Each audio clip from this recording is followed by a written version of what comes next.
Long ago, in the far north of China, a terrible danger appeared. Strange, dark shapes drifted across the snowy mountains. They were not men, not animals, but shadows made of ice and cold.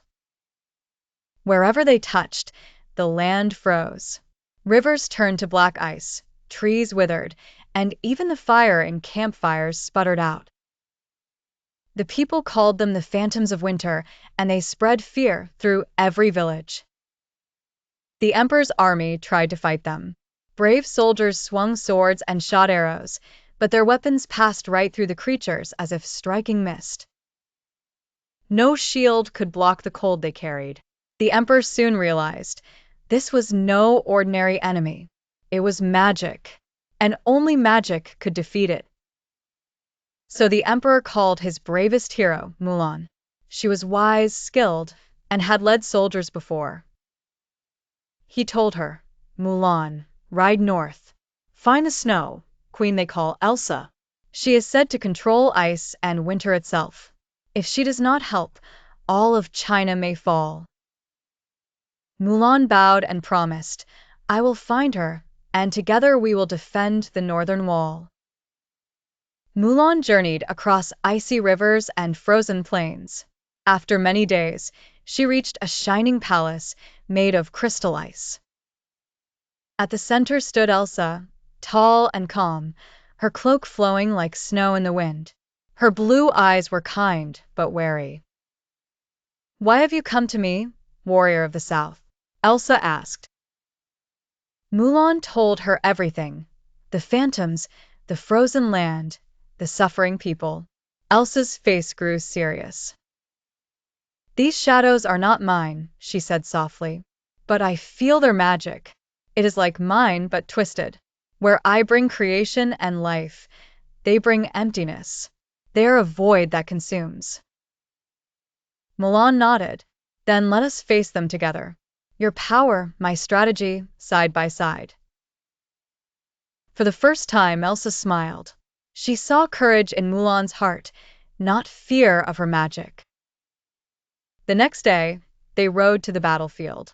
The army stood shivering, their spears useless. But when the soldiers saw Elsa beside Mulan, their spirits rose. The Snow Queen lifted her hands, and great towers of ice rose from the earth, forming a glittering wall across the northern border. It shone like 1,000 diamonds under the moon. "This will hold them for a time," Elsa said, "but walls alone cannot win." The phantoms came, swirling like a storm of black snow. Elsa threw blasts of icy power, freezing some into statues of frost. But more shadows slipped around, reforming like smoke. Mulan's sharp eyes caught their patterns. They move like soldiers in formation, Mulan realized. If we break their lines, we break their strength. She commanded the soldiers to form circles of fire, forcing the phantoms into narrow paths.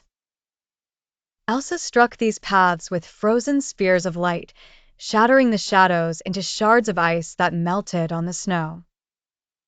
Battle after battle, Mulan and Elsa learned to fight as one. Elsa's magic froze the phantoms, but Mulan's tactics trapped them where they were weakest. The army cheered as they fought, not against helpless shadows anymore, but side by side with a queen of magic. One night, after a fierce fight, Mulan stood with Elsa atop the glowing ice wall. The stars sparkled above them. "You were born with power beyond any soldier," Mulan said. "But you fight with us, not above us. That is the mark of a true leader." Elsa looked at Mulan with respect. "And you, who rose from an ordinary family, now guide armies and queens. That is the strength of a true hero."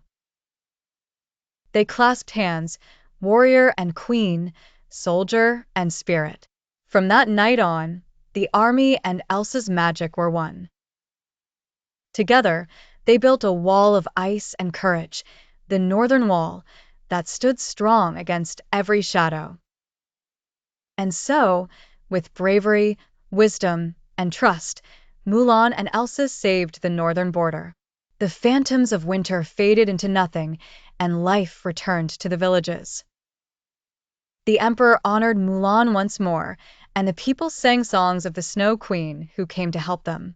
The northern wall of ice still sparkles under the stars, a reminder of the day when two heroes, one with skill, one with magic, stood together to protect the world.